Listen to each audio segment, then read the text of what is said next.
So mga tol, alam na nga po ng karamihan na kinuha ni former 3 Division World Champion General Casimero na sparring partner ang 3-time World Title Challenger na si Richie Mepranum. Paghahanda nga po yan noon ni Casimero mga tol sa laban niya kay Saul Sanchez noong October 13. At dahil tapos na ang laban ni Casimero, magtatatlong buwan na ang nagdaan, kung saan dinispatcha nga lang po niya si Saul Sanchez sa round 2. Inilabas na ni Cuadro Alas ang maikling video ng sparring nila ni Richie Mepranum. Makikita nga po sa video mga tol na binigyan ni Casimero na malalakas na body shot itong si Mepranum. Halos tumiklo po ang dating former world title challenger na si Mepranum.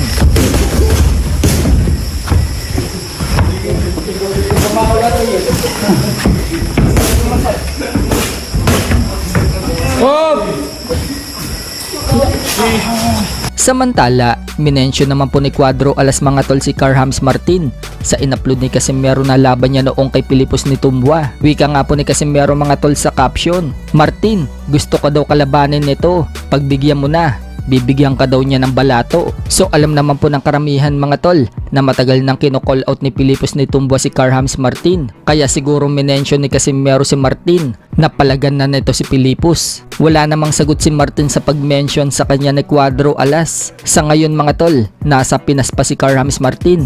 Sa buwan pa ng February siya babalik sa US at baka sa buwan daw ng April ulit mapalaban si Carhams Martin. Sa kabilang banda naman mga tol, alam na nga po ng karamihan na hindi natuloy ang exhibition fight ni Albert Pagara sa Japan noong December 31 kontra sa bata ni Mayweather na si Cormel Moton. Hindi nga po sinabi mga tol ang dahilan kung bakit hindi natuloy ang laban na yan. Ang pagkakaalam lang po kasi natin mga tol, may nakatakdang laban na si Moton sa February 1. Undercard siya sa laban ng David Morel versus David Benavides. Bukod dyan mga tol, hindi na din kasi natuloy ang laban ni Ryan Garcia versus Rokia Anpo dahil nagkaroon ng injured si Garcia. Kaya pati siguro yung laban ni Pagara at Moton hindi na din natuloy. Pero may magandang balita naman po kay Pagara mga tol, dahil sa kakapasok lang po ng balita kahapon mula sa team ni Pagara, ang Pinoy Boxing Prodigy. Sinabi nga po sa post mga tol na may nilulutong laban daw kay Pagara.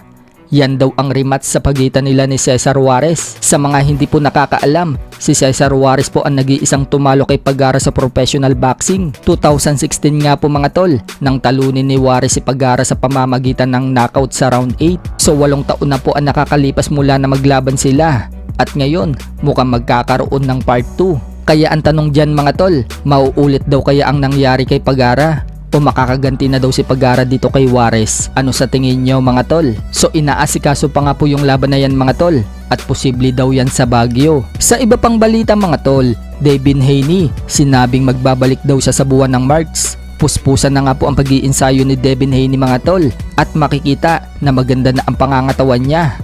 Mukhang tuloy na talaga ang pagbabalik ni Devin Haney mga tol, pero hindi pa tukoy kung sino ang makakalaban ni Devin Haney. Malabo pang mag-rematch sila ni Ryan Garcia dahil sa April pa matatapos ang suspendido kay Garcia. So kung gustong kalabanin muli ni Devin Haney si Garcia, kailangan niya ngayon ng tune-up fight para pagbalik ni Garcia, handa na siyang lumaban.